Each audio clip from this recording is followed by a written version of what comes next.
Sir இது ஒரு அனுபவம் புரியுதுங்க சார். வந்து என் டாக்டர் சார் 10th படிக்கிறாங்க.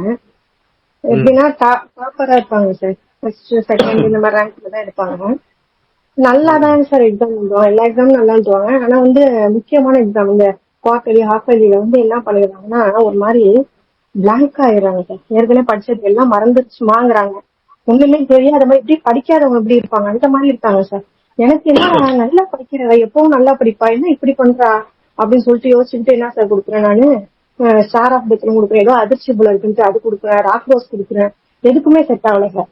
நீங்க எழும பாடம் நடத்துறீங்க சார், ரொம்ப ஓவரா அந்த பொறுப்பு ஓவரா அதிகமாயிட்டாக்கா அது பிளாங்க் வரும் அப்படின்னு சொல்லி சொன்னீங்க. அந்த அந்த ஒரு ரெமெடி தான் சார் கொடுத்தேன். அப்படி டோட்டலா மாறிட்டாங்க சார்.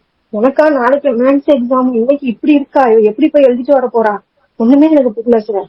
பார்த்தா எலும்பு தான் சார் குடிச்சு டக்குன்னு அப்படியே சேஞ்ச் ஆயிட்டு டக்குன்னு வந்துருச்சு. சக்கா அது எதுவுமே இல்ல, டக்குன்னு அப்படியே நல்லா படிக்கிறான், நல்லா நல்லா போய் எழுதிட்டு வந்தேன் சார். அதுதான் பெரிய ஆச்சரியம். நல்லா எக்ஸாம் எழுதிட்டு வந்து பெரிய எக்ஸ்பர்ட் ஆயிட்டீங்க அவ்வளவுதான்.